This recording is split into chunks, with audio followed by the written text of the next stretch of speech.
I would like to invite Associate Professor Naruemon Thapchumpon from Chulalongkorn University to share with us her concerns about the situation of the coup in Myanmar. Please, Dr. Naruemon, the floor is yours. Thank you very much and it's very, honor to be able to speak, in this panel with another two speakers, because the situation in Myanmar is very, very important. So I will start by sharing the screen. Okay, since I'm a lecturer, so always start with the PowerPoint. Sorry about that, but I will try to be brief. Basically, I think as our two speakers already mentioned, that we look at the Myanmar after the coup, but if we return back to the situation of Myanmar democratization, we will see that from 2010, 2015, and then 2020, the declared saying that is have a problem of the election and try to hold on or argue that it need more year to return the country or have a problem with the election. But however, if we look at the map, for me, the junta may want the first picture, want to turn the clock back from 2020 election back to 2010, which is in question whether it is possible. But right now, Myanmar is now in the crisis that is have a lot of debating that how it's going to happen. So for me, when we try to understand Myanmar democratization, I feel that, even though many people argue that Myanmar is a hybrid regime because you, based on the 2008 constitution, you already have the role of the military and also a lot of the situation that consider as a hybrid. But now with the February coup, it's become a full military authoritarian state. I feel that right now, if we're looking in every sector or in everyday life in Myanmar, you will see that the country have changed a lot and it's very worrying, to the people and also to the international community surrounding. So for me, in order to understand Myanmar, we might have to look at three factors. The first one is the integration between the trust network. And I think when we're looking at the situation after the coup, we might have to see that what are the trust network that operate in the country and how it affects the public politics. So we see a lot of elite family, we see a certain group of the business, the crony, and also any other. So the more the protests, and we also see the other way around with a lot of with a certain of the trust network. The second thing, Myanmar itself have a problem of the insulation of major category inequality. As Sotapo and also the minister from the NUG already comment about the inequality at a sense that a lot of the natural resources is in the ethnic control area. But we also see that the issue of the inequality, a major category, inequality from the public politics is also affect in the ethnic area, because under the area, the number of the public policy and also the way that they can access to revenue, and also due to the conflict in the past. And even after the coup, we can even see more for the more major inequality from the politics that happen from the center. And the third point, which is very important, we see the autonomy of major power center. for those who control the weapon to those with the coercive means in the public politics. I think up until now and after the coup is very more serious that the control of the arms, the control of the money, the control of the weapon and the personnel of those who control the coercive meaning the military, the secret police, and also my question is now coming to the court and the prison. So with the situation that a lot of legal charge that will happen to the people or to the opposition, meaning for those who disagree with the government, the junta government, we can see that the autonomy of them is very difficult for international community to look at what happened inside the military, inside the police, or also what will happen to the court system and also. So I think this is the most serious, and also this is a core problem of Myanmar democratization, even before the coup. And after the coup is also very serious and also affect the natural resources. So for me, right now, the situation is that no political freedom. Individual freedom is very difficult under the state of emergency decrees, as my two speakers already commented before, that the issue already serious, and more important is no legal or constitutional accountability under the regime. I mean, for us, the changing of the executive, I mean, for me, it's not only transferring the power, but I see that right now under the character of the authoritarian state, we see very limited political pluralism. So we see only some kind of one group.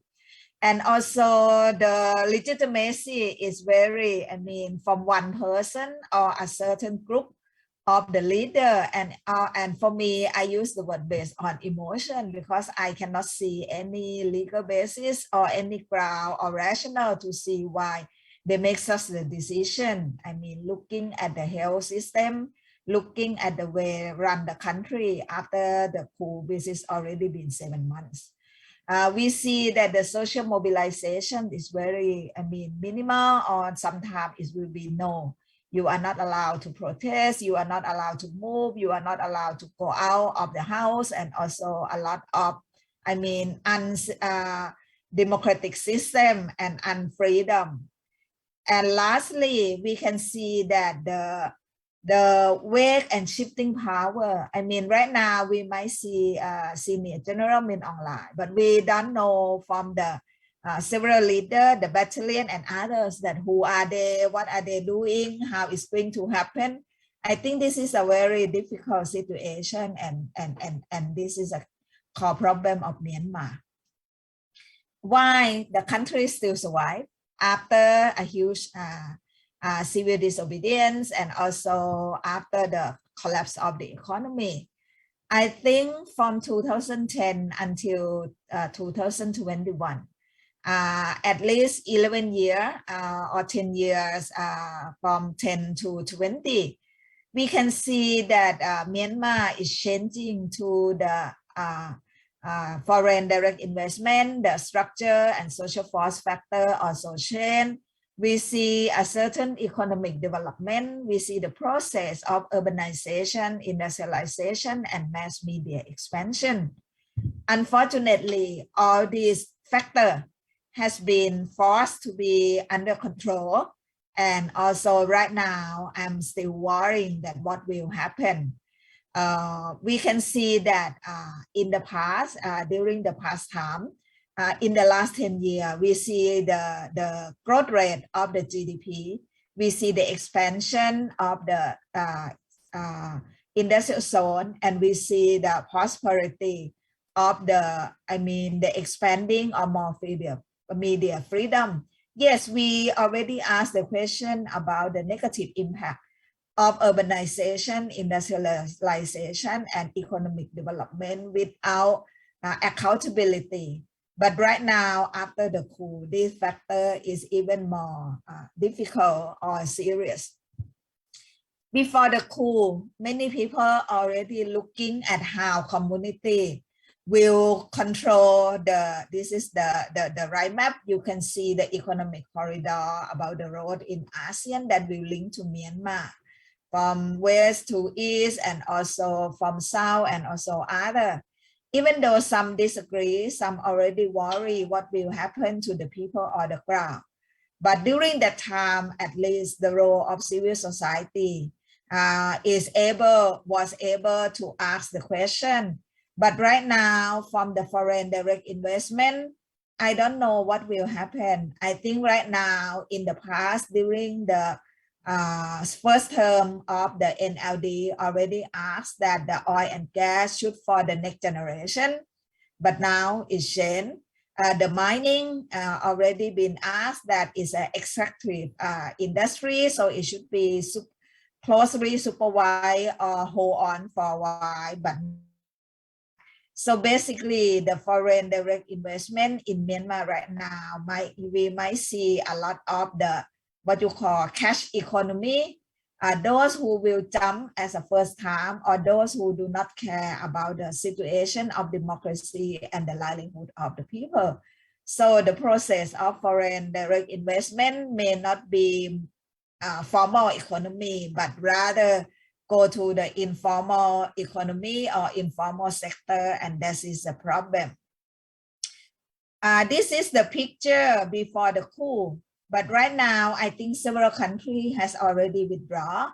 So we might see a certain enterprise that already that's back, but a certain enterprise disappear. But the enterprise that's still back to the city or to the country of Myanmar, I think the big problem is that can we check the accountability? How can we monitor, and can the process is function? I think Myanmar is now on the deficit or minor digit from the investment because of the conflict since the February.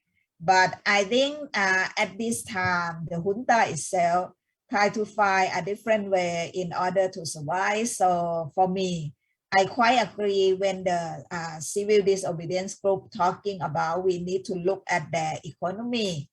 But however, I also wonder because we might be able to stop the formal economy for those who go to the LC process, the enterprise, or those who go with the legal and regular. But those who come through the illegal or those who come at the informal economy might be also affected. So for me, with the foreign direct investment, this was the backbone of the development of the country in the last 10 years.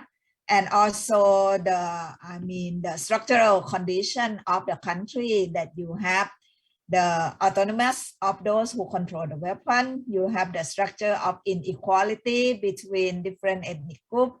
You also have a certain trust network group that control, the country, the economy, politics, and also public policy. So what went wrong more, what become more serious is after the coup. I think right now we can see that the military is in charge of all public affairs. And now we can even see that they're saying that with their control the country, rather than 1 year, become 2 years or even more, 2023 or longer, under the long time for the state of emergency. And that's serious because under the state of emergency, you cannot, your rights will be violated, and also is give the full power to the armed force. And then the issue of 2020 election, which is that has been claimed by the opposition party in the past, but with the arrest of the election commission, the previous election commission, the arrest of the NLD leader and member, and also a lot of the charge, which is for me is unfair. It may create the problem that the conflict will be escalating every day. because the due process cannot happen, and also the people will also feel that this is a lot of the way to find the way not to find out the exit, because the more the state emergency prolonged, the way that the government, the junta government has more control. I don't have the information of recent conflict. Maybe our two speakers can tell me more. I found a map of the armed clash, and you can see that the number of the clash, was in July this year. So we can see that the armed clash that happened is not only in the ethnic state, but also in the the mainland, such as in Sky, also in the Makwe, and also in other several states. So it's quite serious, because the impact of the 2021 coup is not only controlling the power at the leader, but it affects the general people. And also with the conflict, this is to the people with the armed clash. And I think this is very serious for the conflicts at the moment. As after the conflict, as Otto already comment about the refugee and displaced person, this is a previous map. This is for me, I think we might see more map. This map is maybe not up to date now. We might have to see more map inside Myanmar for number of the displaced shelter for those who are internal displaced person, those who cannot cross the border because the Thai government sealed the border due to the COVID and also any security policy. But for me, this map, we will see more and more what you call red dot of the people who also have to do the refugee camp, and also those who need to affected need to flee from conflict. And we can see that from this map is, the situation is quite serious. And we can see that this is 7 months after the coup. And the situation is always has a more impact. So what type of people stay? For those who fleeing from conflict, from the table, many people are always familiar with the the red alphabet that talking about people who stay in the camp with the refugee camp. Which is in the Thai border, or in the western border next to Bangladesh, or the northern border. But for me right now, what I'm looking is we might see more number of people on the self-settlement and also organized settlement. For the IDP people who have to organize themselves to flee from the conflict, and also for those who doing like an urban refugee, they might have to flee. So we will see more and more number of the people from Myanmar who might have to run from the conflict, and see more with the organized settlement or self-settlement, as long as the official camp set has been, I think, based on the policy of Thailand and the policy of the in ASEAN. In Thailand, they still have no policy change for accept more refugees. But what I see in the future, and I can forecast that we will see people who will flee from the conflict, and they might organize a settlement inside the Myanmar, and also some might flee by even in the village, and more with the self-settlement. And more important, this is also the situation inside Myanmar. We also see that due to the conflict, due to the collapse of the health sector, due to the protests of the people, and now especially the medical profession who are the strong movement against the military.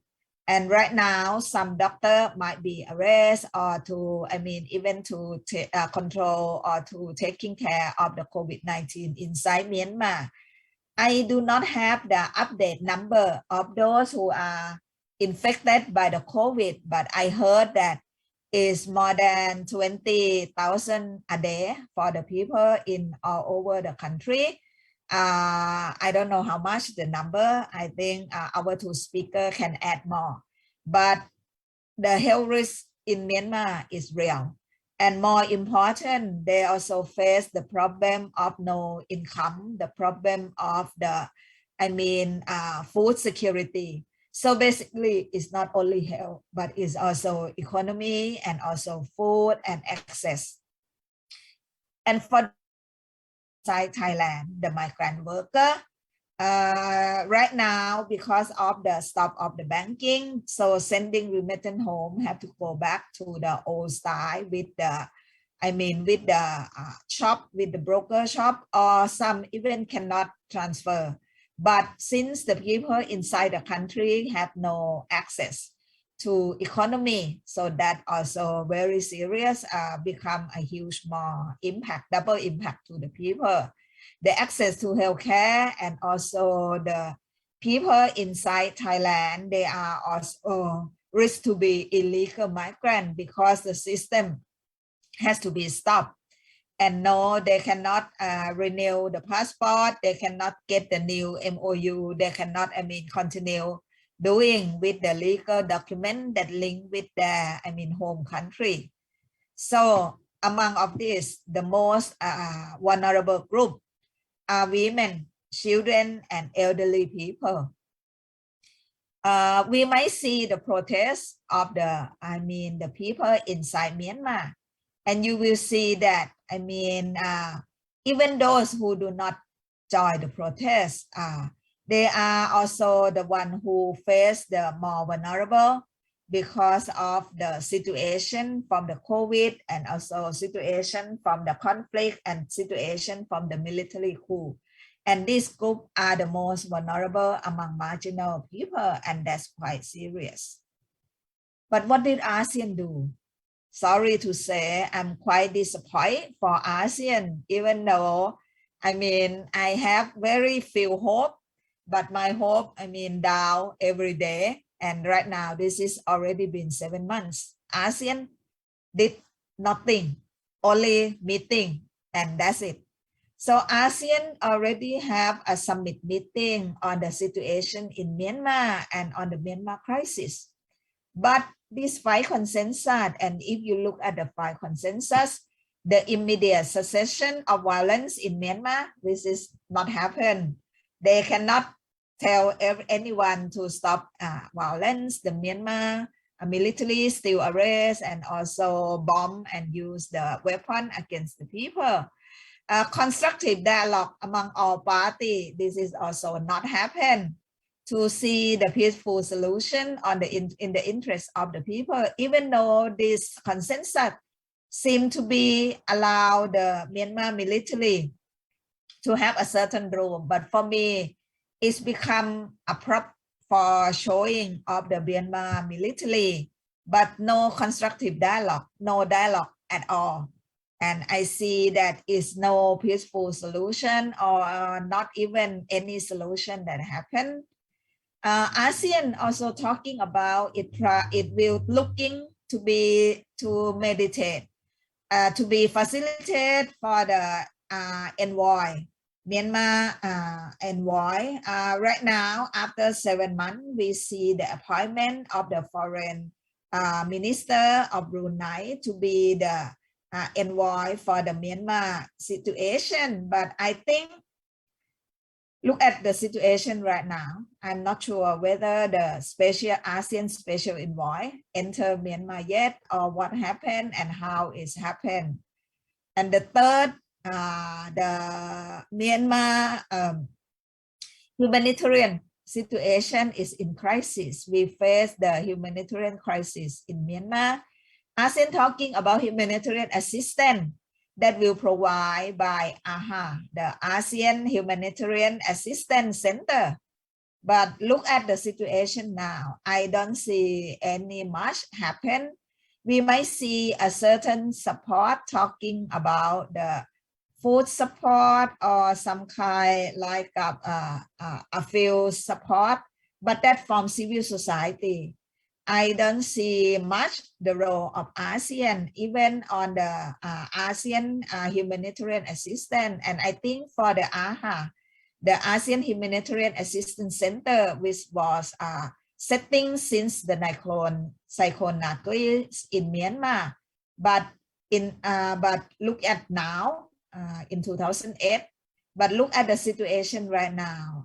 The humanitarian crisis in Myanmar still exists, and the role of ASEAN on humanitarian assistance is very limited, or even maybe zero or less. Is a problem.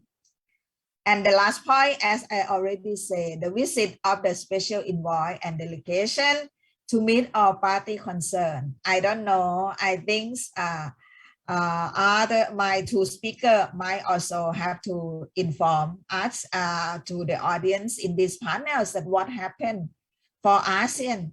For me, as a member of ASEAN, and we are now in Myanmar with the Mekong-ASEAN Environmental Week. So what ASEAN do at all? Anything in Myanmar? And I think this is quite a serious, and this is a big question that people should ask ASEAN that, what did you do in the last 7 months? I mean, you did nothing or less or a very too few to solve any problem. And now back to the situation that we discussed. For me, the resource, I think I don't need to add more. I will go in fast because Sotopo and also our first speaker already talked about the resource politics. But what I would like to mention is that now you will see the natural resource will be going to what you call informal economy, and the extractive industry will be increasing. The issue is an example of the dam, which is we already discussed about the dam along the Sarawin River, and also the development project. Rather than to support the people, is already increased the problem to the people. And as Sotopo already talked about the Haji Dam, Pasang Dam, and also any other dam for the development project. And I think it's sadly to say, some dam is supported by the, organization in Thailand, the electricity, and also other. And also, since we have the situation in the way, we also can see that right now, the development in the past, before the coup, we already see development as a threat, but now is even more serious threats at the home for the people in Myanmar, because it's no process of accountability, and it's become a conflict. And during the conflict, you will see so-called quote-unquote trust network operating without seeing the people. So what can we do? My last point, the role of civil society. I see this is the TripNet. I don't know what happened to them after the coup. We see the role of the CDM movement. We see the role of the young generation, and I'm quite happy when I listen to the Myanmar version of Do You Hear the People Sing in the YouTube. But along that, they are the one who face arrest, injured, and even casualty. So in that context, the role of civil society and also the young generation face the, problem. So for me, I would like to conclude the situation here in Myanmar, saying that we see more human insecurity. So the access to land right now with those in conflict, the access to economic livelihood with the situation of the collapse of economy, the access to local health with the COVID-19, and very difficult. to, get the vaccine, get the, proper, and the access to natural resources with the no community impact assessment, or even, I don't know how can they access to use or to manage the resource. More important, the access to basic right, threat to be arrested, to torture, and also, face the conflict and also casualty. And also, I see the situation to control over resources or the community tension. We might see less community tension, but we see more tension between the central state with the arms and also the people in the community. And the last one is the access to political right. In terms of the whole country in this region, since we are in the ASEAN, so we see more inequality. Myanmar is go back to the poor country, is in widening inequality, more health risks, more situation of transboundary natural resources to face the human trafficking in the future, and also it's absent of responsibility from the state, and I think this is quite serious. So for me, I would like to end with this picture. Democracy is still necessary. Many people might saying that you just go for the development, you just go for the, economic prosperity, and we need to look at stability, security, and order. But we need to change our focus from security to democracy. This is my message to ASEAN, that please change from the word political security paradigm and pillar to look at democracy, change the word economy to equity. And I think Myanmar, as being a country in crisis, we need more attention for inclusive politics and development. And at the end, we want democracy. And I think this is a really time for looking at that. I would like to end with that. No word for what will be in the future. And I think it's lie upon the people, the civil society, and those who are concerned about Myanmar. Thank you very much. Thank you very much, KESAN Naruemon, for very comprehensive and very insightful presentation. We have learned a lot regarding the situation of the coup in Myanmar, and your analysis helped us to get through why the issue of access to basic rights, access to land, access to local health issues, and access to basic livelihoods and control over resources have been very limited in the situation of the coup. The coup has exacerbated the exclusion issues of the communities. Ajahn Naruemon has shared with us her views regarding why we see Myanmar as an authoritarian state and the issues of the coup, when the military in charge of public affairs has declared 2 years of state emergencies, have been very intense issues which exacerbate the conflicts in other areas as well. And regarding what have been different from the two speakers, it's the role of ASEAN communities and why we have less and less hope in terms of ASEAN intervention regarding Myanmar. And we see meetings, but we don't see actions. Let's conclude it right there. The issue of development has been reverse development. So we ask the question whether development that we see in terms of foreign direct investment in Myanmar, which China ranked the 3rd country to invest in Myanmar, and Thailand ranked the 4th of the country that invests in Myanmar.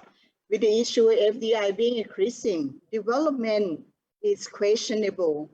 It's development for all, or development for Myanmar people, or the development for who? This is the question that we ask as well. Thank you very much, KESAN Naruemon. Your conclusion has been Myanmar being the country in crisis, it needs more attention for the inclusive public affairs that have to happen. At this stage, I would like to invite the questions. If you have any questions, please leave them in the chat box. Any question at this stage? Maybe I need the assistant from the team here to pass me the questions. And please also say as well that which speaker that you would like to pose the questions to. And for those who wonder about writing in English, I think our Zoom is also have some Thai audience. So you can ask the question in Thai. I will try to answer and translate to Sotapo and Moon Aung as well. Yes. Thank you very much, Kha. Please feel free to ask questions. I will monitor the question. Please allow me to have 1 or 2 minutes here, maybe 1 minute to ask the question. If we don't have question at this stage, I would like to draw our attention to maybe the development challenge in Myanmar right now, and also the issue of access to natural resources, and the issue of the coup has been exacerbating the conflict. Maybe I ask the question to our 3 presenters. What do you see in terms of the future trends of development in Myanmar based on the situation of the coup right now? Maybe I invite Mr. Umotunong to share with us the future trend of development in Myanmar as you foresee and maybe forecast. Yeah, thank you for the questions. I briefly mentioned about what has been happening in Myanmar and what has really prohibited the investor from like coming and exploiting the situation of lax social safeguard. I think the trust, like the trust between the people and the financial system institutions has been broken. Some of you, like who look deeper into Myanmar situation and monitor will know that, ever since the banks, like come back and operational in April or May, the banks are in crisis. They are facing like 2 crises. Like one is a liquidity crisis, and the other is the bank run, like crisis. Liquidity crisis is more on the trust issues, like people no longer, like trust, to put their money in the deposits account, like in the banks, whether they are government or the private banks. The trust, has been broken.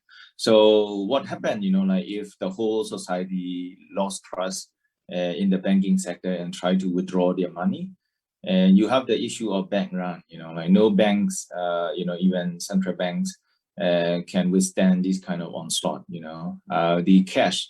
So that has, like led to people wanting to hold cash or other valuable assets and ditching, like that. You hear that, like people, like the central bank has also limited the amount of cash, like that can be dispensed, like from ATM or the local branches. They have limited the amount of cash. So it has extremely, like caused burden to small businesses as well as, export and import, like businesses. So this costs, like, if you want to withdraw your own money from the banks, like you have to pay like 10%, like markup. Meaning like if you want to withdraw 100, 100 jats, you have to pay the brokers or the banks, like 10%. So actually you ended up only getting 90 jats, like instead of 100 jats. So that situation is still going on and it is not stopped yet. And also, like with the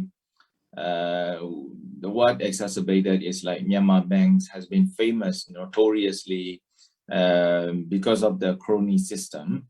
The banks, like give out a lot of bad loans and non-performing loans that is now out of control. So almost all the banks in Myanmar are facing like non-performing loans problem, the banking crisis. And on top of that, the military junta has appointed an army man to the position of the central bank governor. So that guy, without having any, like macroeconomic background and managing the banks, and he is imposing some, like dictatorial, like financial rules, and playing around with the exchange rates, and also like seriously distorting the mobile payment. So in like mobile payment, instead of like cushioning the current banking crisis, it also become like a pain in the neck. The mobile payments in Myanmar were not able to run because they were like so many thousands of like mobile payment account has been banned or prohibited for like no legal reasons, and they were just like banned because the central banks or the military has ordered them to ban that account. There has been no like legal investigations or anything like that are legal, like so people distrust like to the financial systems, and the military like dictatorial move, they all have resulted like the collapse of like financial system in Myanmar. So I mean the banking problem is not new. Like the problems were there like since last year, but I mean like since last 5 years.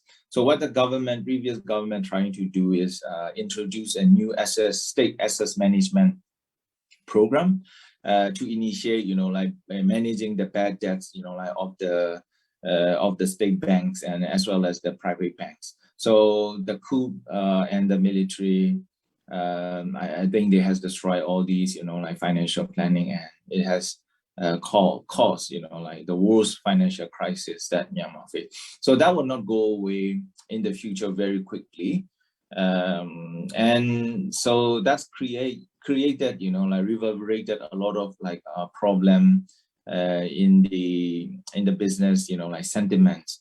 Now even like normally like Myanmar situation is like whenever like dictator government came in, and there are like investors in natural resources who are almost always happy like to come in and do business with those like corrupted dictator, because it's easier for them like if they give money and like they don't have to obey laws, and they make quick money.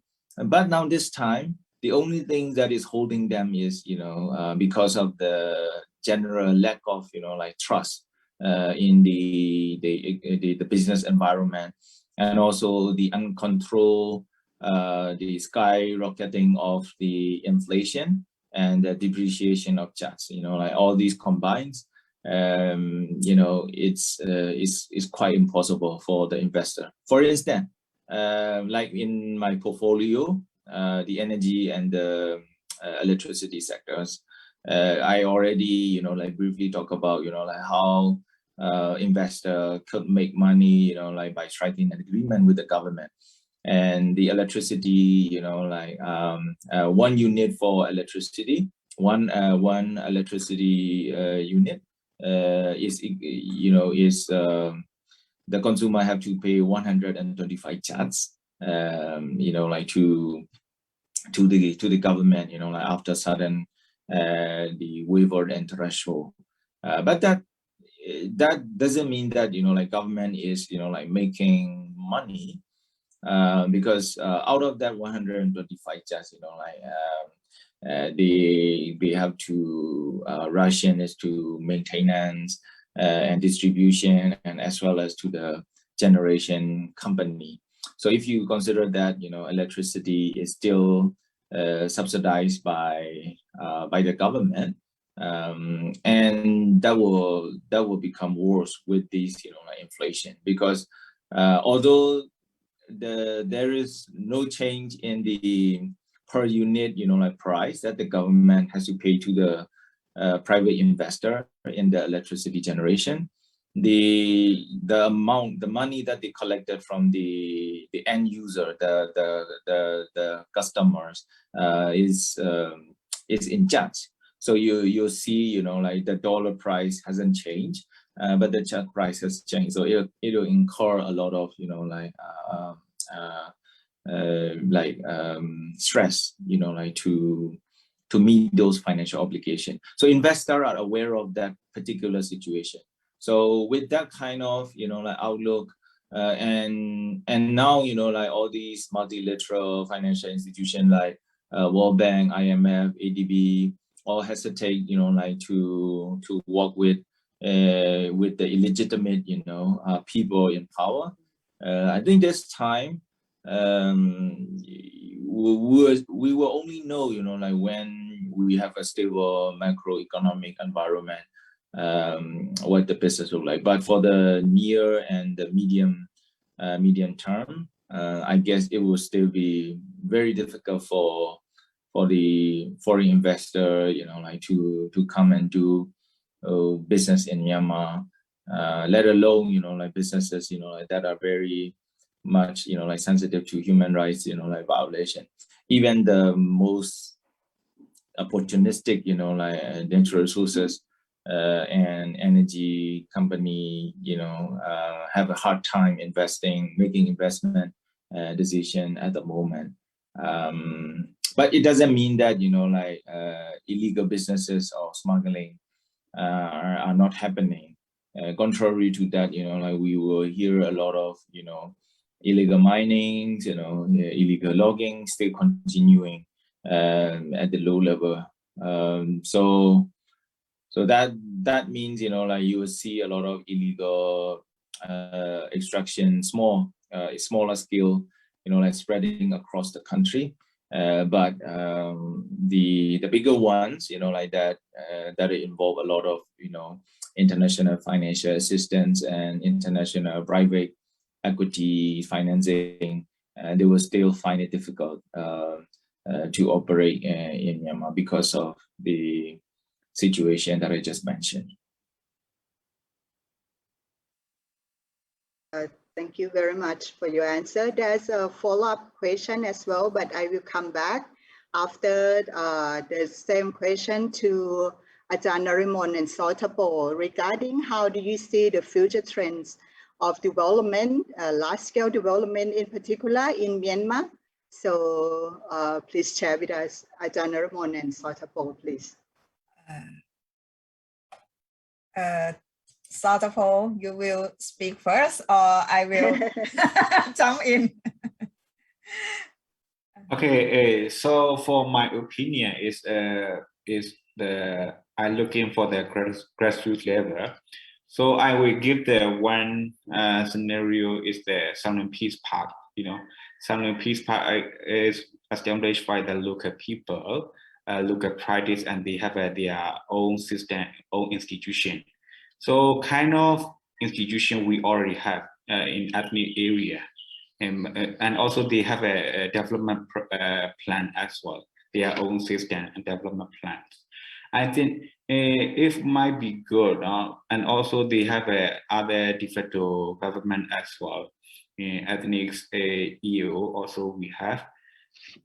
Potentially, I'm not sure if it would be good. We can collaborate together with the de facto, and we already have an established local institution, so we can make it any human development. So my opinion is development means for not only economic development, we also focusing on the current the education, health, welfare, something like that. We have to prioritize because right now in Myanmar is facing the cold climate change and COVID. The people is a lot of suffering. So that's why we have to prioritize the people securities, health securities, and other sustainable development plans. And we made together, we should prioritize on these things. The media development is, this time is not good to invest, but for my experience, some of the small projects can be make it because of when we have a conflict in our areas, the people is fleeing and they're hiding in the jungle. So they need electricity as well. At that time we are going to support and try to set up for the solar home system and to accept for the internet, to generate to use for the phone charger as well. We do that for the lighting as well. We do. So, but we are not good enough the technology. So, kind of the technology a company also can be invest in the current ethnic territory areas. So, can be different alternative development program can be worked in during the revolution revolution situation, not revolution times. So we can make a revolution at the same time. We can make a small business plan. Also, we can do that. This is because we have an institution already. We have a strong enough because of even a lot of fighting in over the system, but we can the study could not defeat in our ethnic area because we have a lot of good enough natural resource, and also they are hiding for us for human security. So that's why my opinion is that we have to be international organization also try to think about to invest or support to the ethnic government and ethnic institution. So thank you. Thank you. I will be brief because we are limited time. I think Myanmar crisis is now under 3C. So from the crisis with the C, so we have C. The first C is a conflict. So we have, the conflict, and also that conflict affect the people, the political conflict and armed conflicts, and also others. Then the second C is climate, right? So we have conflict, climate, and COVID. So these 3C is very serious right now. What we should do for the future, I would propose 3R. So the first one is redefine. So redefinition of the development. I think right now we see development only economic development and looking at the trickle-down effect. But right now it's impossible. So for me, we need to redefine the word development to be more inclusive and to ask that who will get benefit from the word development. And it's no point of talking about high GDP or growth rate if the development doesn't go to the people. And I think under this, so we have to redefine the meaning of development. The second one, the secondary, I think is we have to re-examine. At the moment, Myanmar might be at the level with the no function of the state. And also the people face the conflict, but in one way, because of the stop, through the conflict, through the process of embargo or boycott, we can re-examine the project at the, currently operate or planning to operate or already operate and planning to continue. So you can examine for all the plan. Will it be possible to do that? I think in that context, so we re-examination for the development project exists at the moment. And the last one, we re-evaluation. In the past, we always evaluate the efficiency to the revenue that generate. But I think later we might have to add a new indicator in order to be re-evaluated. But for all 3R, I think I would like the last three, right? To please return the normal life and return what you call the normal situation, because during this problem, Myanmar is now on the brink of failed state. Because it's very, very difficult for you to function. And I think this is quite serious for the people. So, and I re-insist again, this is not the only Myanmar. ASEAN, you should redefine, re-examine, and re-evaluate yourself. Thank you.